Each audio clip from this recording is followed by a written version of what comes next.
Welcome to Life, Lessons, and Laughter with your host, Glenn Ambrose.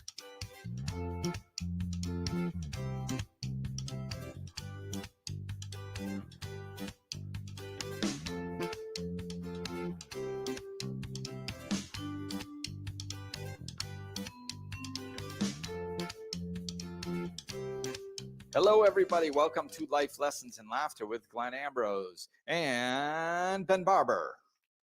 Hi, everybody. I did a double wave this episode for those Wow. on video. Yeah, that was amazing. So today, our podcast topic is coming from an email question that a listener sent in to you. So I'm going to go ahead and read that if that is cool with you, Glenn.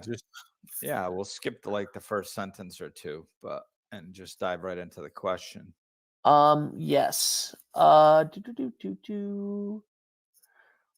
I'm reading this. The only thing that okay, there we go, is the work to be done for the common good, for those who are oppressed or disenfranchised due to skin color, immigration status, etc. And similarly, what people in those circumstances can do to overcome situations that are thrust upon them, should they/we go with the flow when we know the flow is unjust and unacceptable to human dignity? No, we should not go with the flow when it is unjust and unacceptable to human dignity. I think the biggest problem is that we just don't understand that. I guess the best way to do this is talk about energy. It's, explaining everything as energy just simplifies the explanations of so many things. So it's, what we do is we say, okay, here's some aggressive, angry, unjust, negative energy. And we don't like that. So what we're going to do is we're going to fight against it with aggressive, negative energy out of frustration. And we're going to call that love. We're going to say that we're doing it because we're good people,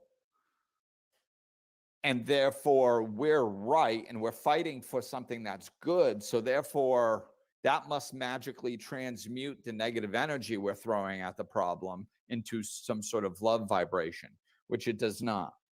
That's the little disconnect that we have to get clarity on. So you have a ball of negative energy, and then you throw negative energy on top because you're fighting it and attacking it, which just causes it to expand. Look at the war on drugs. Look at the war on poverty. As soon as we declare war on anything, it expands. That's because war is a negative word. It's violence. It's attacking. It's aggression. So when we're putting negative energy on top of a negative topic, which expands. Negativity plus negativity equals negativity. More of it. A bigger ball of negativity. So the trick that we need to understand foundationally is bringing love into negative situations. Love is more powerful than negativity. So if we have a ball of negativity and then we bring love in, now all of a sudden we have a smaller ball of negativity. It diminishes. And that's how we win.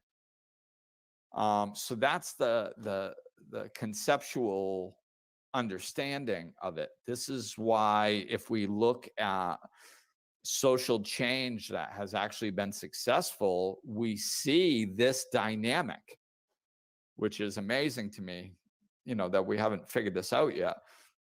I mean, look at Gandhi. Gandhi was nonviolence. He didn't fight against, he just stood there and said no. Now, if we look at it from a human perspective with our eyeballs, with our old unspiritual understanding, it looks very, very difficult because we go, well, yeah, but he stood there and then they cracked his skull open with a billy club and then he was bleeding and then they dragged him to jail, and I don't want to do that. And look at all the people that got killed because they didn't fight back. But the point is more people would have gotten killed if they would have fought back, and they wouldn't have won. So So like in the long term, Gandhi won, which really is the most important thing, because that's what you want, right? You want to achieve your objective. So in the long term, he actually got there. And during that time, if you add up all the deaths that took place because they were nonviolent, and you take any other situation where they were violent back and add up the death, there's way more people that die when you have two groups of people being violent as opposed to when you have one. You know, so I mean, now from a human perspective, when you're one of the ones out on the front line standing there and you get killed, that's hard to,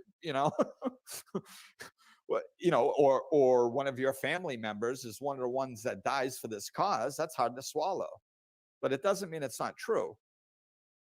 This is why we have to practice taking our emotions out of things, because our emotions just get angry and we say, that's not fair, screw that, I'm right, they're wrong, and nothing ever changes. And that's how we've been living for tens of thousands of years. I think it's kind of time we look at the few successes we've had and we actually learn from them. Like I said, everything spiritual is like this. It's not easy. But it is very simple. It's simply energy. And Martin Luther King Jr. understood that, and he implemented it, and he died. But he got changed to, his outcome was not fully realized. Of course, we still have racial issues in this country, but I mean, we did have a black president. There was huge gains made, especially during his time. So, Nelson Mandela is another example. I always, I point these examples out all the time. We can't fight violence with violence. You cannot fight for peace. It just doesn't work. I hear, I don't know if it's on commercials or what, but it's like this slogan, freedom isn't free. Yeah, it actually is. It's totally free, and it's only free, and you literally can't get it by killing a bunch of people. So yeah, freedom actually is free. So this is the dynamic that we need to understand, and we need to implement, and we need to find ways to stand and say, no, this isn't acceptable, to the best of our ability, and know that people aren't just going to fold right away. It's going to take a while. And, we can do things to better people's situations. But, one of the things along this lines is that I think another area in this topic that we make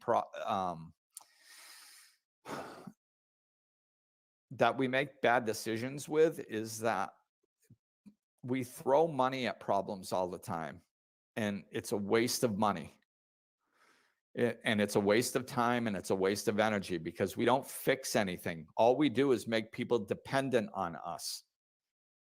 So, and I'm not saying that we can't throw money at a situation, like let's say there's a hurricane or a pandemic or something, and there's a poor area that people can't eat. Well, implementing a strategy that's going to take 6 months, a year, 5 years, 10 years, that's not going to work.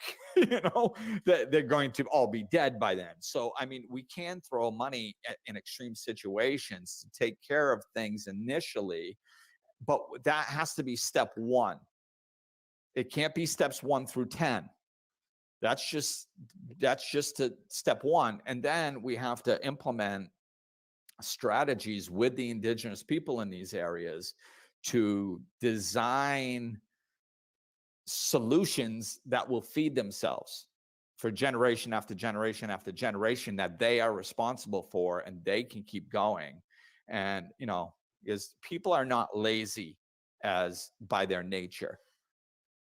People get lazy when they give up hope or when they become dependent. By nature, people want to feel good. They want to feel like they're in control of their own destiny, and that they can feed themselves and care for themselves and do things the way they want. That's freedom. So people want that. And there's certain situations in different locations around this world where we need to help. We need to take the technology and the things that we've learned and the excess money and the excess stuff that we have in one area and bring that over to enhance the quality of life of people in other situations.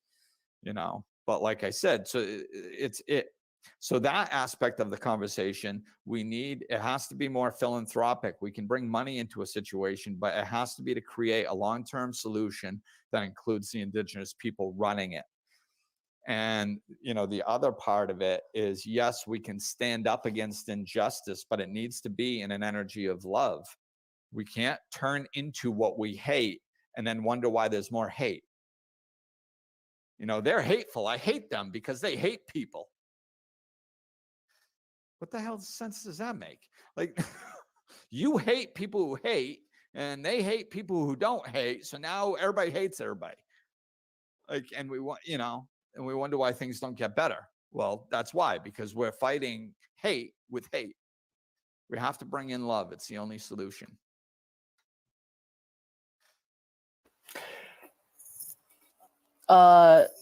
It feels counterintuitive.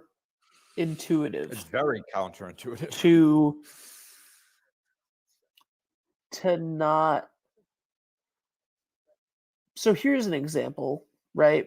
I mean, it's not a great example as far as the delicate subjects that we're talking about right now, but this is a great example of this. Is we recently, semi-recently, whenever you're hearing this, had a situation where the president of the United States, who is one of the most polarizing, loved and hated men maybe ever, spent 6 months bashing the coronavirus, and people hated that he didn't take it seriously and all of this. You know what I mean? Like they didn't like, people didn't like him in general. It was something that they were rallying against. Half of the people, right. But the people I'm talking about specifically, they didn't like him. They were fighting against, actively trying to win an election, like whatever, or hoping that the candidate that they wanted won an election. He gets sick, and very little empathy is shown by a lot of people on the other. And that was a thing of like, you do not like this man because of the hatred that he spews, and like these are the reasons that you don't like him. And then when he gets sick, you say that you hope that he dies. There's an issue with that. There's a huge issue with that. You know what I mean? Yeah, and that's it. And it goes, just to be fair, it goes both ways. It's like this is most of what politics is happening. Like, I mean, I saw a post earlier to say how this goes both sides so much. I saw a post that said, that it was from a Republican, and they said, "I'm being told to accept the results by people who just spent the last 4 years not accepting the results." And it's true. People have been complaining that Trump's been in office for the last 4 years, and now as soon as he's voted out, they're going to be like, "You need to accept it. You have a new president." It's like, well, you just spent the last 4 years. So this is why we just did a podcast on the means, focusing on the means, not focusing on the end. And this is a good example of it. It's like people are focused on what they want for an outcome, and they will rationalize the means in which they achieve that outcome. They will rationalize their belief systems, how they talk, what's okay, what's not okay. They rationalize it all away because their end result is more important. And it's like, no, just be kind. Just be kind. Just be love. Just be love. If you don't want hate in this world, be love. I think we have to get off the politics. Well, yeah, because it is. It's just that's like a dog chasing its tail. I mean, Right. I So know we can reference it quickly, but I don't want to stay that's on it too exactly. long. I was just using it as the reference of that, of, having empathy for somebody. So My, like, what do you do, right? So, like, let's talk about, because this question is specifically about, um, you know, the situations like Black Lives Matter and police brutality, right? Where, um, you know, going out and starting a like a war where you're then killing cops is not the answer to this thing, this issue right, and of this. And like, but like, so what do you do when clearly systemically there's an issue, right? That's what this question is about. Like, we can all agree that we can't most of us can agree that there are systemic issues on this. How do you like fight back from something that is oppressing? you uh don't. yeah, You take the word fight back out, and then to be honest with you, I think this is actually an example of how I think we are very, very far from the solution in most situations. And I think this one, we are closer to the solution than in most of the others. So I think that this is actually a good example. So I think in this one, I think that if you're taking, and I have no idea what the numbers are, but I would have to say at least 80, if not 90% of the people who stood up and said this isn't okay did not burn anything, did not hurt anybody, did not damage anything. They were peaceful protesters, at least 80 to 90%, if not even higher. I would say a lot So, higher. right. Yeah, So I mean, that's what we can do. Like collectively, we can protest. We should protest. I mean, anybody that says that we shouldn't protest, you're out of your minds, because I mean that I mean, how else are we supposed to stand up and just say, hey, this isn't okay? I mean, just let the powers that be just do whatever they want and not change things when they should be changed. Like, that's what we've been doing for decades and millennia, and it hasn't worked yet. So maybe, I think if anything, we need to protest more. But so I think peaceful protests is a great way to stand up and let your voices be heard. Voting people out of office is a good way. Petitions are good ways. All nonviolence. Now, to be honest with you, I think we could have actually, if we do what I'm saying, if we add what I'm saying to the example that just took place with the majority peaceful protests, if we combine those two, I bet you we would have had a gigantic success over this. And what I mean by that is we don't have the energy figured out yet. Because even in a peaceful protest, people are pissed. And that's the wrong energy. Even though they're not acting out, it's not what we do, it's how we do it. And I'm not saying that it's easy. Like somebody goes, well, we have 200 years, you'd be angry too. We have a right to be angry. Yeah, you have a right to be angry. You have the right. You absolutely do. You have the right to be angry. And know that gets you? Anger. That's all it gets you. You have the right to be angry. Congratulations. Now you get to walk around angry. It doesn't get you any closer to the solution. It doesn't make you feel better. It doesn't fix anything. It just gets you angry. That's it.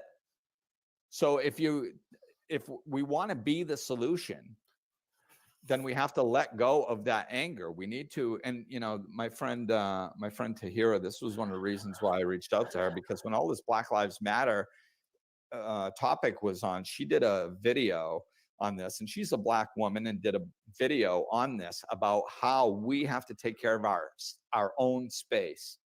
We have to learn how to be in control of our own peace and our own happiness, and then from there we can be the solution.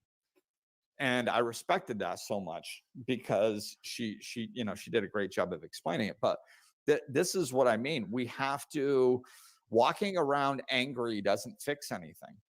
There's no such thing as righteous anger. I heard a priest say that one time. I was like, I almost went and talk to him after the freaking mass. I was pissed. You don't fire people up saying that there's righteous anger and then send them out into society. That's just, then they're going to act out of that anger and cause more problems. We have to be love. And I'm not saying that it's easy. It's difficult. I mean, I'm an emotional guy. I have definitely not done this perfectly in my life. Somebody screws with my kid, I want to rip that freaking throat out. I get it. I understand. But that doesn't mean I'm right. It doesn't mean that I'm benefiting the situation. We're having a conversation to disconnect our emotions, use our logic, and understand where the solution lies, and hopefully walk towards it. That's what this podcast is about. So I'll be the first one to say that what I'm saying is not easy, and it's downright difficult, but it doesn't change what the solution is. We've run around in anger for decades, and it hasn't gotten us anywhere. So we have to bring in love and do whatever we're trying to do through the energy of love. And that's when we're going to start seeing it work.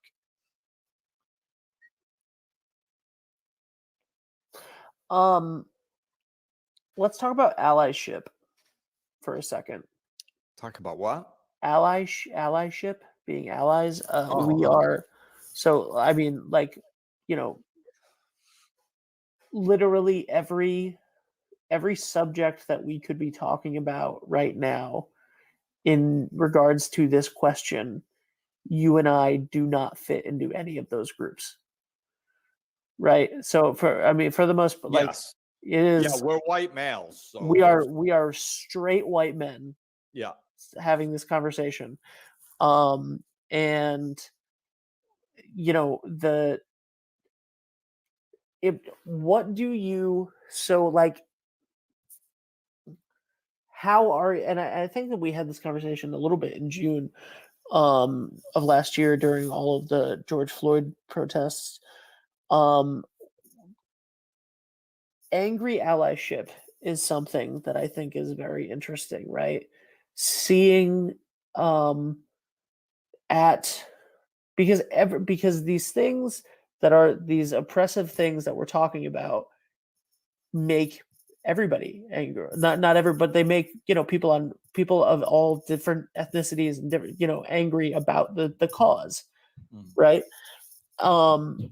And if a bunch of white people go to this, but seriously, like, if there's a bunch of white people in like Providence, Rhode Island, and they go to a Black Lives Matter rally and they smash a window, it looks bad on a community that they're not even a part of. And I think that, like, this righteous anger, right? So my question is, like, I feel like there is a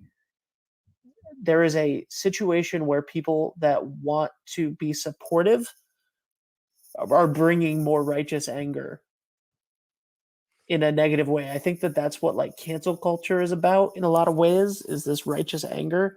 And I think that that's kind of scary to me. Yeah, and I mean, I would agree with you. I think it's just, this is like, to me, this feels like one spoke of like dysfunction in a wheel of dysfunction. Right. Like, this is one specific way where we see, how righteous anger doesn't work. And it's like, yeah, it's just righteous anger doesn't work.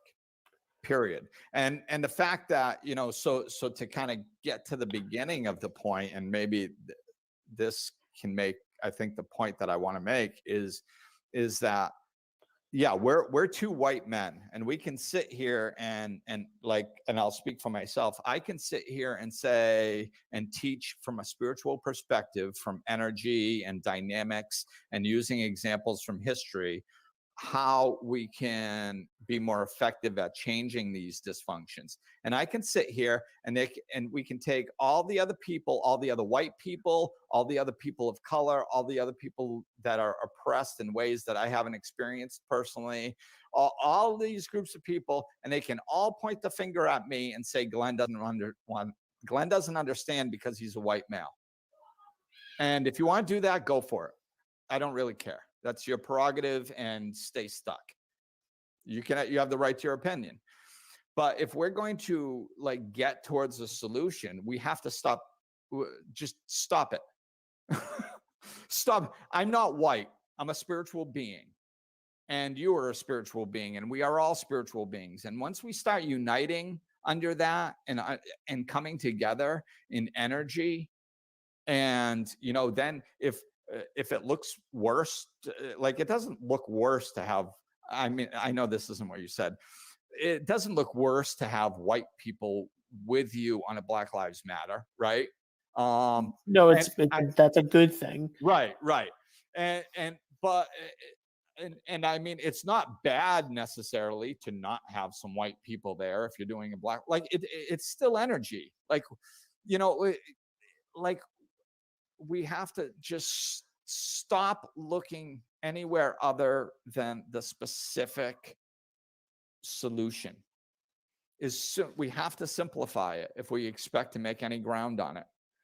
As soon as we start getting off point and going, yeah, but what about this? What about that? What about this? Oh, Glenn's white. And like, so if I say it doesn't make any sense, but if somebody that's black says it, then it does make sense. Like, that's the type of mentality we have to get away from. And this is what, like, I can offer as being authentic. Like, I understand that I've had privileges that other people haven't.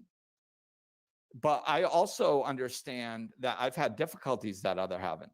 I've also had personal experience helping women with abortion issues and with rape, and I haven't experienced those either. There's all kinds of things that I haven't experienced that I can still help people with. And it's because I understand energy. And as long as we stay on that and we come together on that, I mean, this is nothing new. Like, I'm not coming up with this. They actually have a term for it in recovery. It's called terminal uniqueness. We all have terminal uniqueness. We think our situation is different. Yes, but you don't understand. And as long as we can stay in that energy, it's victim mentality. And we can stay there. Yes, but they don't understand. No, we understand. If somebody kills a black man unwarranted by kneeling on his throat, bad, period. I don't have to be a certain color to understand that. I don't have to have had certain experiences to understand that. It's wrong, and that's where we have to stay united. We don't stand united because every other thing we talk about. Yes, but what about this? Yes, but what about that? Well, but Glenn's white. Yeah, but what about, who gives a crap? Good, bad. We all know that at our core. We all know what's right and what's wrong.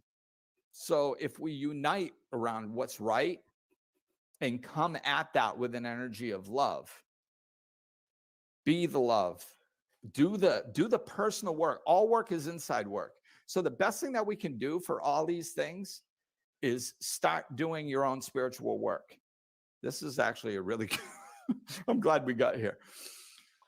Start doing your own spiritual work. You want to fix the world. You want to take care of problems that are going on the other side of the planet, or people that are being oppressed. Do your inside work.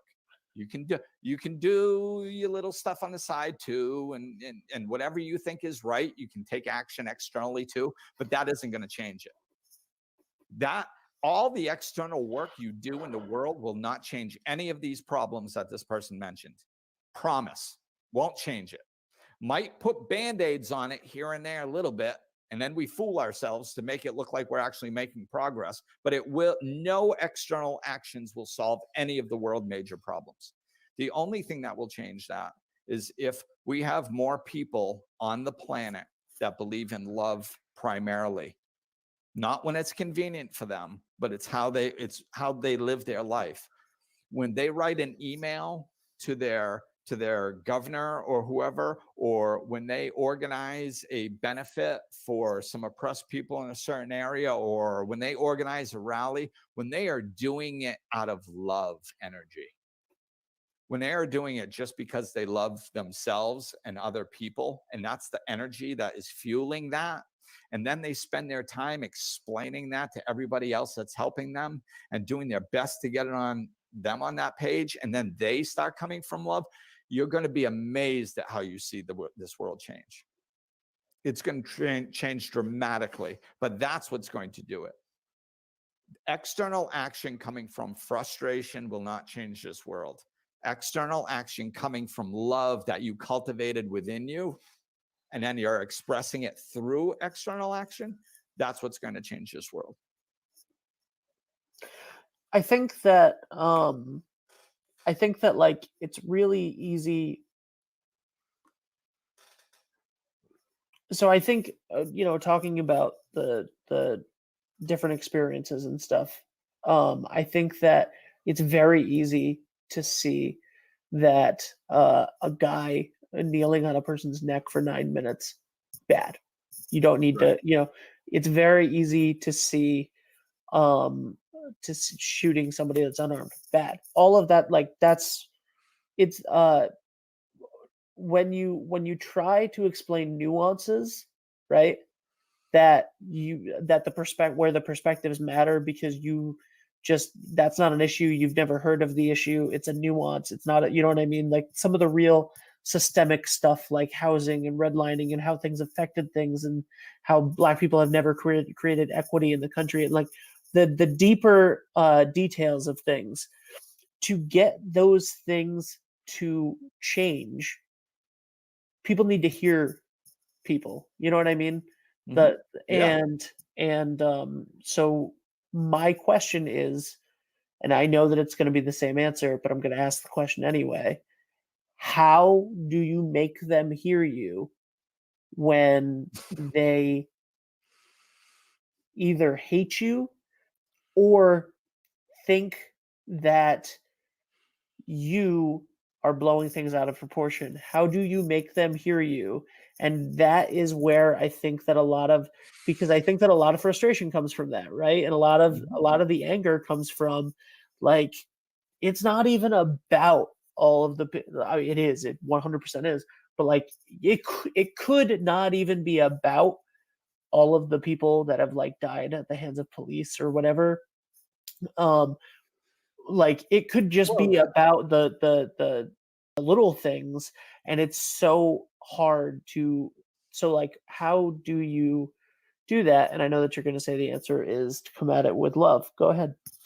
no, actually, I'll follow it up with a similar answer to that, because basically you're right in a way, but the question was, how do you get people to hear you? And the answer is you don't. You don't get people to hear you. If people have their ears blocked off and they are not willing to listen, you will not get them to hear you right now. So stop trying. That's the answer. That's one of the biggest problems is we argue. We're trying to get people to hear us that are not interested in listening, and it's a waste of time. There are way too many good people with open ears on this planet that actually want to hear you. Go talk to them. The people who aren't interested in listening, ignore them. They are part of the problem. They are not interested in opening, and they will not help you. And you do not need 100% of the people to agree on what the solution is. You only need 51%. So you don't need those people, So so to get back to the answer planned or expected is come from love.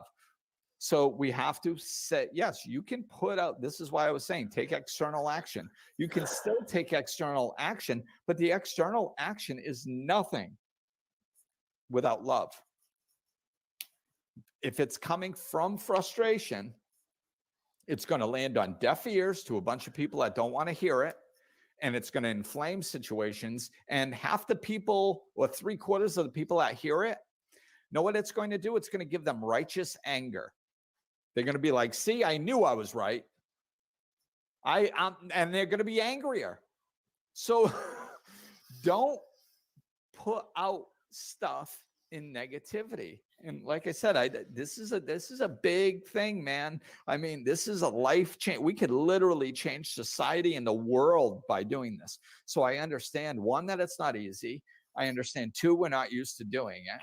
And I understand, three, it's going to take a lot of work. But I mean, it's the only thing that we've ever seen work in the history of civilized man ever. It's the only thing we've ever seen change society. So instead of us pointing a finger at it and going, yeah, but that's really hard. Yeah, but I don't know if I can do that. Yeah, but letting go of that righteous anger is difficult. Yeah, but stop with the excuses and the yeah, but, and just look at going, well, when did you see, give me examples of what you're doing actually working. Give me one example in the history of man where fighting and killing each other and arguing and throwing anger on top of anger ever came out in a loving, peaceful environment. It's never happened. So instead of sitting here complaining and going, yeah, but it's really difficult, and yeah, but it's hard, and it shouldn't be this way, just stop and accept it. It's just the reality, man. And the sooner we can implement this, the sooner we stop sitting there going, yeah, but it's hard and I don't know. And just accept it and start working towards it. Be the change you wish to see in your own life. Be more loving, be more compassionate, be more kind, be more caring, be, and then show others. And then if you want to get involved in some of these external actions, bring that love that you cultivated within yourself to those actions, and then watch those actions. I guarantee you, I'd love to throw out a test to people. And if anybody does this, please let me know. If you want help doing it, let me know. Take 6 months to just to dive into cultivating your personal peace, and then bring that peace into something you're doing, and keep track of results before and results after. I guarantee you, your results after are going to be tenfold from what they were before. Just by cultivating the peace within you and doing the same types of external behaviors in the energy of love, as opposed to out of the energy of frustration and hate. Yeah. So this is it. It's back to the basics, back to the core. It's not easy, but it's very simple. And if you understand energy and dynamics, there's hope for us all. And I think that, we are heading in this direction. We're heading there. And I think people are starting to understand this, because there's never been a time in human history that we've had this much information, this much access to this much information, and so much history and so much turmoil and conflict showing us that what we're doing isn't working.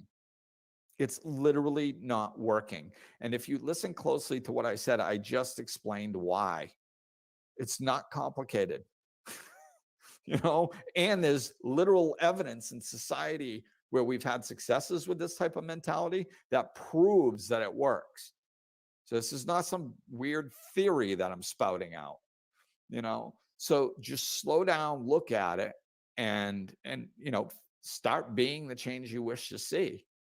And then bring that love that you cultivate within you first. You can't go be love out there unless you've done it in here first. So be the love, work on yourself first, really anchor into that love, and then bring that into your activities as you express outward. And I guarantee you're going to see much better results. So that's going to do it for today. Thanks for listening, everybody. Tune in, check me out. There's all kinds of live Q&As and all kinds of stuff going on. So check it out, and we will talk with you soon. Looking for more? Check out over 200 episodes of Life Lessons and Laughter, or click the link in the description of this episode to connect with Glenn directly.